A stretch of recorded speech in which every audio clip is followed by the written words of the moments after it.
نا کوئی کسی سے معافی مانگے، یار میں تجھ سے معافی مانگتا ہوں یار معاف کر دے، تو وہ دل سے معاف نہیں کرتا. اپنی فطرت وہ بدل پایا نہ اس کے باوجود، ختم کی رنجش مگر پھر بھی گلا رہنے دیا. حضور فرماتے ہیں جب ایک مومن دوسرے سے معافی مانگے نا اور وہ اسے دل سے معاف نہ کرے تو فرماتے ہیں قیامت کے دن میں اسے کوثر کا جام نہیں پلاؤں گا. تو حضور کی بیٹی زینب مکے سے مدینے ہجرت کر رہی ہے، راستے میں نا ظالموں نے روک لیا، کفار نے کہنے لگا کون ہے یہ، کون ہے یہ، محمد کی بیٹی کون سی صلی اللہ علیہ وسلم. کہنے لگے یہ اونٹنی پہ بیٹھی اور نیزہ، بھالا سمجھتے ہیں بھالا، نیزہ جو مارا نا ایک ظالم نے اوپر کو تو آپ کے یہاں لگا. حضور کی نازک سی بیٹی، ہم سب کی بیٹیاں قربان ہو جائیں حضور کی بیٹی پر. آپ اوپر سے نیچے گر گئیں اور جب آپ گری جس حال میں تھی آپ دوسرے حال سے تھی، پیٹ میں آپ کے بچہ تھا. جب گری تو میرے حضور کے اس نواسے کی شہادت ہو گئی، بچہ شہید ہو گیا پیٹ میں. جب پیٹ میں شہید ہوا نا بچہ تو پھر وہ ظالم تو اس طرف چلے گئے. جنہوں نے مکہ اور مدینے کا سفر کیا انہیں پتا ہے کہ دو بار بس رکتی ہے 450 کلومیٹر میں، پانی پیتے ہیں، اے سی کی بس میں بھی گرمی لگتی ہے، لوگ جو ہے پانی پیتے ہیں. میں پوچھتا ہوں یار میرے حضور کی بیٹی نے کیسے سفر کیا ہوگا، نہ کوئی علاج ہوا، درد کتنا تھا، چلتے چلتے چلتے مکے سے مدینے پہنچے. کسی نے خبر دی حضور آپ کی بیٹی آ گئی. آپ نے فرمایا میری بیٹی زینب کہاں، قافلہ آ گیا. حضور گئے، کہا حضور حال بہت خراب ہے، طبیعت بڑی بگڑی ہوئی. حضور گئے تو جب درد دیکھا یہاں زخم ہے، حضور نے ہاتھ پکڑا، سر پہ ہاتھ پھیرا اور زینب نے دیکھا ابا کو تو پھر بیٹھا تو جاتا ہی نہیں تھا، ایسے کر کے دیکھتی تھی، آنکھوں میں آنسو آ گئے اور حضور نے دیکھا تو پھر رونے لگے. فرمایا زینب غم نہ کرنا، اللہ کی راہ پہ ستائی گئی. جتنا میرے حضور کے گھر والے اور حضور کو ستایا لوگوں نے اتنا کسی کو نہیں ستایا.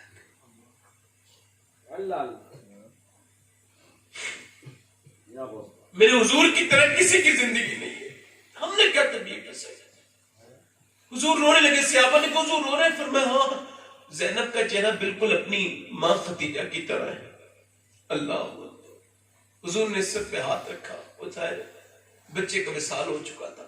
حضور جو ہے نا وہ مدینہ میں سرکار مکے کو فتح کر رہے ہیں، وہ کوڑا ڈالنے والے، وہ حملہ کرنے والے، وہ سب موجود ہیں، وہ گالیاں دینے والے، وہ تھر کر کانپ رہے ہیں، اتنی بڑی فوج کے ساتھ آ رہے ہیں. اللہ کے رسول اب چھوڑیں گے نہیں. میرے حضور نے فرمایا او لوگوں ڈرو مت، میں کوئی تم سے بدلہ لینے تھوڑی آیا ہوں، میں تو تمہیں معاف کرنے آیا ہوں.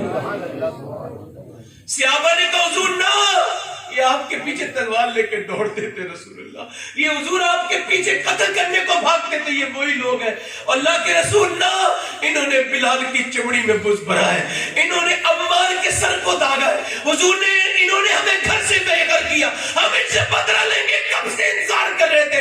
فرمایا نہیں، ہم بدلہ لینے کے لیے نہیں آئے، ہم تو معاف کرنے کے لیے آئے ہیں. اللہ اکبر. اللہ کے رسول کے سامنے ایک آدمی آ گیا، چہرہ اس کا ڈھکا ہوا ہے. کہنے لگے آپ سب کو معاف کر دیں گے؟ میں آپ کو کہتا ہوں آج سے آپ اگر اپنی بہن، ماں، اپنی بیٹی، اپنے کسی سے بھی ناراض ہو تو آج سے معافی مانگ لینا، ورنہ میں کہوں گا کہ میں نے، اللہ میرا گواہ ہے، میں جتنی بات کر رہا ہوں آپ کو اسی وجہ سے کر رہا ہوں کہ آپ کے دل میں رحم پیدا ہو. ایسے کر کے منہ اس کا ڈھکا ہوا ہے. وہ آدمی آ کے حضور سے کہنے لگا آپ سب کو معاف کر دیں گے؟ فرمایا سب کو معاف کر دوں گا. اللہ اکبر. آپ نے فرمایا، وہ کہنے لگا جس نے آپ کی بیٹی پر حملہ کیا تھا، مارا تھا نیزہ، آپ اسے بھی معاف کر دیں گے؟ حضور رونے لگے. فرمایا تو میرے امتحان لینے آیا ہے؟ اللہ اکبر. میرا امام کہتا ہے سارے اچھوں سے اچھا سمجھیے جسے ہے ان اچھوں سے اچھا ہمارا نبی. کیا خبر کتنے تارے کھلے چھپ گئے پر نہ ڈوبے نہ ڈوبا ہمارا نبی. میرے نبی پاک صلی اللہ علیہ وسلم نے فرمایا تو وہی ہے نا جس نے میری زینب پہ حملہ کیا تھا؟ اور یار میں نے تو جب آیا تھا تبھی پہچان لیا تھا. ایسا کر تو بھی کلمہ پڑھ لے، میں تجھے بھی معاف کرنے کے لیے تیار ہوں. یار ہم اپنوں کو معاف نہیں کرتے، حضور نے غیروں کو معاف کیا ہے. اللہ اکبر. سنت مصطفیٰ یوں ادا کیجئے، اپنے دشمن کے حق میں دعا کیجئے. پھر میرے شیخ سرکار غوث الاعظم شیخ عبد القادر جیلانی فرماتے ہیں جو انسانوں کو معاف نہیں کر سکتا اسے میرا رب بھی معاف نہیں کرے گا. تو پہلے جن کو تم معاف کر سکتے ہو تم معاف کر دو، پھر جو تمہیں معاف کر سکتا ہے وہ تم کو معاف. نعرے تکبیر، نعرے رسالت، فیضان غوث اعظم، مسلک اعلیٰ حضرت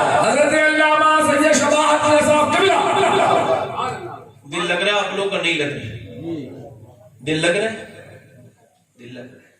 اچھا ایک بات بتاؤں میں آپ کو، اب معلوم ہے نفرت آتی کہاں سے ہے؟ یہ بھی سن لو. نفرت اصل میں ماں باپ ہی بچوں کے بھرتے ہیں. نفرت کون بھرتا ہے؟ جلدی بولو. بچہ جب پیدا ہوتا ہے تو وہ تو بالکل کوڑا کاغذ ہوتا ہے. ادھر دیکھیں کیا ہوتا ہے، ادھر دیکھیں کیا ہوتا ہے، کوڑا کاغذ ہوتا ہے.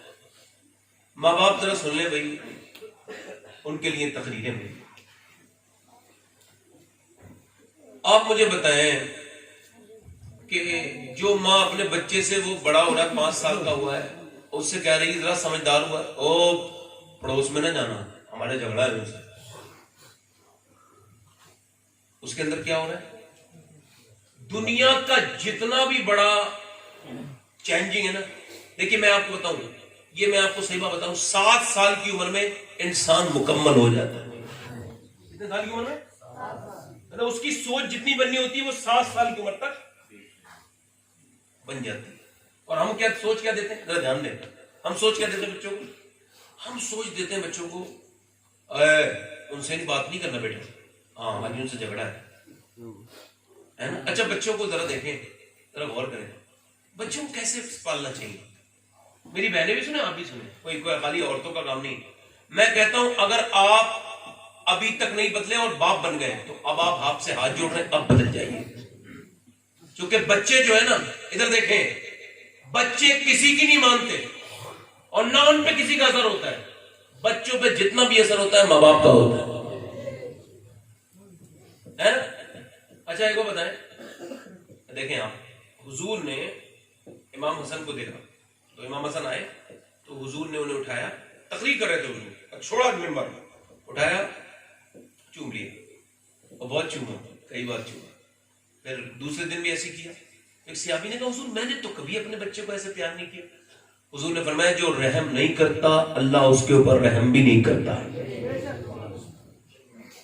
ابھی جو لوگ اپنی بیوی کے ساتھ رحم نہیں کرتے، بچوں کے ساتھ نہیں کرتے، وہ تو عجیب ہی لوگ ہیں. ان کی نمازیں کیا پتہ کون سی نمازیں ہیں جو رحم ہی پیدا نہیں کرتی. آپ میری بات نہیں سمجھ رہے. آپ دیکھیں، میں آپ کو تھوڑا سا ہلکا سا سمجھاتا ہوں، نقشہ بتاتا ہوں. جیسے آپ مثال کے طور پہ یہ جو کباڑ ہے، اس کباڑ کو دیکھ لیجئے.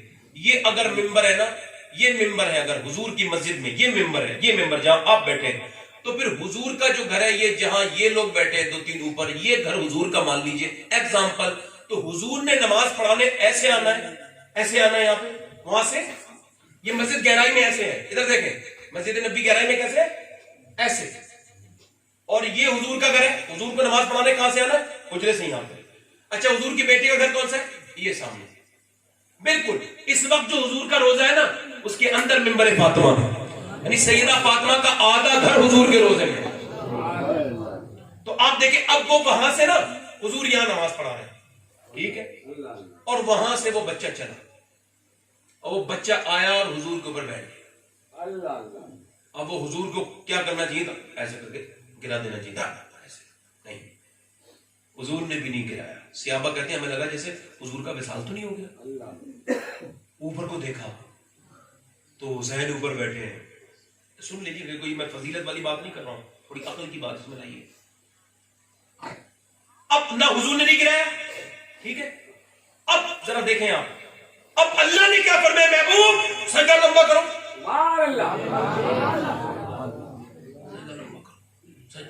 محبوب سجدہ لمبا کر دو. اب ذرا غور تو کریں، اس کا مطلب کیا ہے؟ مطلب یہ میرے محبوب آپ سجدہ لمبا کرو تاکہ لوگوں کو بچے پالنے آ جائیں. بچے. اچھا حضور کو کیا کہنا چاہیے تھا؟ فاطمہ تم نے روکا کیوں نہیں حسین کو؟ نماز پڑھ رہا تھا وہ آ گیا، نماز پڑھ رہا تھا آ گیا. نماز اے بھائی سب چیزوں مذاق نہیں چاہیے. مجھ سے غلطی ہوئی، کوئی بات نہیں، میں معافی مانگوں. سمجھ توجہ ہے؟ ذرا غور کریں. حضور کو کہنا چاہیے فاطمہ میں نماز پڑھا ہوں تو بچہ کیسے آیا؟ یہی ہونا چاہیے تھا. یہی ہمارا مزاج تو یہی ہے نا، نماز پڑھتے ہوئے کیوں آ گیا؟ نہیں، سیدہ فاطمہ سے یہ نہیں کہا. اور حضور نے پھر امام حسین کو ڈانٹا بھی نہیں. ڈاٹا بھی نہیں، چونکہ پیار جنہیں نہیں ملتا وہ پیار نہیں دے سکتے. یہ جدید تحقیق ہے، یہ نیو ریسرچ ہے، اس بات پر ہوئی ہے کہ وہ بچے جو ڈکیت ہیں، سفاک ڈاکو ہیں، جو کرنل ہیں، وہ کون ہے. تو جب تحقیق ہوئی تو پتہ لگا جنہیں بچپن میں پیار نہیں ملا، روتے رہتے تھے، ماں انہیں اٹھاتی نہیں تھی، پیار نہیں کرتی تھی، باپ پیار نہیں کرتا تھا، لہذا بچے بگڑ گئے، برباد ہو گئے. اور وہ بچے جنہیں رحم ملا ہی نہیں، اب کوئی ان کے سامنے کہہ رہا ہے ڈاکو صاحب مجھے معاف کر دو، مجھے رحم کرو، وہ کہتا ہے یار مجھ پہ میرے ماں باپ نے رحم نہیں کیا، میں تیرے پہ کیا رحم. نہیں سمجھے آپ؟ نہیں سمجھے؟ 7 سال تک تو بچوں کو مارنا توڑنا بالکل بھی نہیں چاہیے. بچوں کو نہیں چاہیے. پیار کرو. کیا کرو؟ جلدی بولو، کیا کرو؟ اور انہیں یہ بتاؤ، میں آپ کو بچے پالنے کی بات بتا رہا ہوں، یہ بچے خالی پیدا کرنا ضروری نہیں ہے، اسے پالنا اسے اور بھی لازم ضروری ہے، اچھی تربیت کرنا. اب گھر میں ٹی وی چل رہی ہے بھائی، ہے نا؟ اب بچے ٹی وی دیکھ رہے ہیں، ادھر دیکھو بھائی، ماں گانے سن رہی ہے. اچھا ایک بات بتاؤ، قاسم علی شاہ صاحب کا جملہ ہے، وہ فرماتے ہیں کہ اللہ سے پناہ مانگو، یا اللہ مجھے دیکھو ایسی تربیت نہ ہو تو ایسے نتائج جاتے ہیں صاحب. کوئی بات نہیں، وہ بچہ ہے، وہ تو بیٹھا ہے. توجہ ہے میری بات پر؟ نہیں. آپ لوگوں کو جب بھی کام کی بات سمجھاؤ نا تو تھوڑا سا یہ کہ ابلیس کا کوئی ابھی کوئی شکل صورت تھوڑی بنی ہے، ایسے کسی کو پتا تھوڑی ہے، کہیں بھی نازل ہو سکتا ہے، کسی کے اوپر بھی زبان ہو سکتا ہے. بات ذرا سن لے میری دھیان سے. تو میں کیا کر رہا تھا، قاسم علی شاہ صاحب فرماتے ہیں کہ با فیض پیر کے بے فیض لڑکے سے اللہ کی پناہ مانگو، ہے نا؟ ایک پیر صاحب کے پاس نا، ان کے مرنے کے بعد ان کے مرید ان کے بیٹے کے پاس گئے تو آپس میں بات کر رہے تھے، یار پیر صاحب تو اتنے اچھے تھے، یہ لڑکا تو بالکل ہی بیکار ہے. تو وہ لڑکا باہر سے اندر سے بولا، او کیا بکواس کر رہے ہو، یہ بھی تم ہی اس کے ذمہ دار ہو. کا کیا مطلب؟ ہم کیسے ذمہ دار ہیں؟ کا جو ہمیں ٹائم دینا تھا نا ہمارے باپ کا، وہ بھی تم نے ہی لے لیا. اچھا ماؤں نے سوچا ہی کبھی نہیں کہ بچے یہ تمہارے پاس ذمہ داری ہے. وہ حیدرآباد دکن میں تقریر ہو رہی تھی، ایک غیر مسلم تھی، ڈی ایم IPS آفیسر، وہ تقریر کر رہی تھی، کہنے لگی مسلمانوں ایک سوال پوچھنا چاہتی ہوں، یہ بتاؤ 1400 برس ہو گئے میں حسین سے بڑی شردا یقین وشواس رکھتی ہوں، حسین سے بڑی آستہ رکھتی ہوں، مگر ایک سوال یہ پوچھنے آئی ہوں 1400 برس ہو گئے آج تک دوسرا حسین کیوں نہیں پیدا ہوا؟ کوئی نہیں بولا.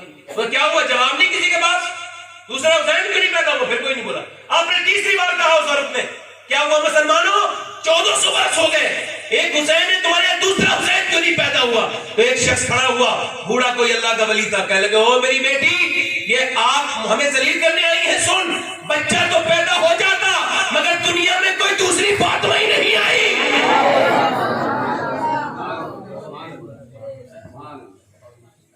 یار جن لڑکیوں کے ہاتھوں میں موبائل ہے یار، اب وہ مائیں بنیں گی کچھ دنوں کے بعد، تو جنہوں نے واٹس ایپ پہ اپنی DPیاں لگائی ہوں، جنہوں نے اسٹیٹس میں اپنے فوٹو لگائے ہوں، پہلے مسلمانوں کی لڑکیوں کی وہ بے پردہ دیکھنے کے لیے جنگیں ہوتی تھیں، آج شادی میں چلے جاؤ سب پتہ چل جائے گا کون کتنا دیندار ہے. ایسا لگتا ہے شادی والے دن تو کوئی دین رہا ہی نہیں. کچھ جگہوں پر نہیں، اچھے بھی لوگ ہوتے ہیں مگر اکثر 99+9%. ہم کتنے بڑے دیندار ہیں یہ جلسے میں نہیں پتہ چلتا، یہ تو اس دن چلتا ہے جس دن ہمارے ہاں کیا ہوتی ہے؟ شادی ہوتی ہے. شادیاں، میں ایک شادی میں ایک صاحب مجھے زبردستی، میں کہا نہیں جاتا شادی میں، کہنے لگے نہیں چلیے صحیح ہے برکت ہو جائے گی. میں کہا چل تیری نیت ہے تو چلتے. تو میں گیا نا تو میں رونے لگا. تو ایک صاحب بولے کیوں رو رہے ہیں آپ؟ میں نے کہا مسلمان بچیوں کو دیکھ رہا ہوں بغیر دوپٹے کے کھڑی ہیں، کسی کی آڑھی آستی نہیں، کسی کے سر پہ دوپٹہ نہیں ہے. کہا تو پھر آپ کے رونے کا سبب کیا ہے؟ میں نے ایک سبب تو یہ ہے کہ دادا بے غیرت ہو گیا، پوتی بے پردہ کھڑی ہے، دادا کی غیرت جاگتی نہیں، باپ بے غیرت ہو گیا، بھائی کسی دوسری کو دیکھ رہا ہے، دوسرے کی لڑکی کو دیکھ رہا ہے، اس کی بہن کو کوئی اور دیکھ رہا ہے. اور ان لڑکیوں پہ افسوس یہ ہے کہ یہ سمجھ نہیں پا رہی ہے اپنے باپ کی عزت بعد میں ہے، میرے حضور کے دین کی عزت پہلے ہے. اچھا جب شادیاں ہوتی ہیں میری بہنوں پہ ایسے عموماً بھی لڑکیوں کے پاس جتنی بہنیں سن رہی ہیں اور جہاں تک سنیں گے یہ پیغام جائے گا ان سے پوچھنا آپ، ان کے پاس 20 جوڑی کپڑے ہوتے ہیں اور 50 جوڑی، تو ہم جوڑی کپڑے کا تو مخالف نہیں نا، 200 جوڑی کپڑے بنا لیجیے آپ، ہم کب منع کرتے ہیں؟ 500 جوڑی کپڑے بنا لیجیے، ہم نے کب منع کیا؟ 1000 جوڑی کپڑے بنا لیجیے، کوئی منع نہیں کرتے، مگر شادیاں جب ہوتی ہیں تو 20 جوڑی کپڑے، ادھر دیکھیں ذرا میری طرف دیکھیں، 20 جوڑی کپڑے، آئیے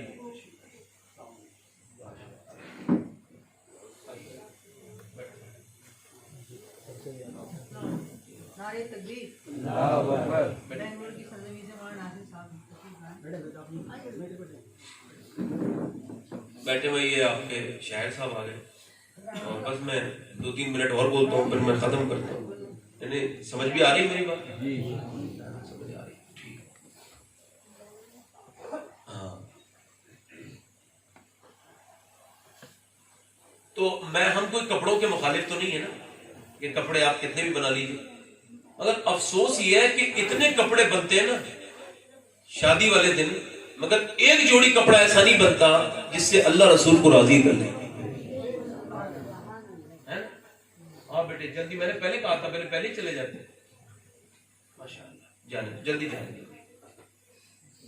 کون بھائی کسی کو، ہم تو اللہ کا شکر ہے کہ یہاں تک جو پہنچے نا، یہاں تک یہ جو تقریریں جو کی ہیں، جو بھی جو ٹوٹا پھوٹا جو بھی اللہ نے دیا ہے، جو بھی نلائقی آپ کے سامنے پیش کر رہے ہیں، تو اس سب کے لیے بڑے جلسوں کی جھاڑو لگائی، خالی سننے جاتے تھے، سننے، ہاں اس زمانے میں سائیکل سے جاتے تھے سننے، جلسہ سائیکل جاتے تھے، اور وہ بھی پوری رات سنتے تھے جلسہ، بیٹھ کے آرام سے، ٹریکٹروں میں بیٹھ کے گئے ہیں، سمجھ رہے ہیں؟ ادھر دیکھو، ٹریکٹروں میں بیٹھ کے گئے، ڈلبوں میں بیٹھ کے گئے ہیں، اپنے بچپن میں جلسے سننے ہے نا، یوں نہ ہنس کے یہ درد سخن آیا ہے، پاؤں دابے ہیں بزرگوں کے تو فن آیا ہے۔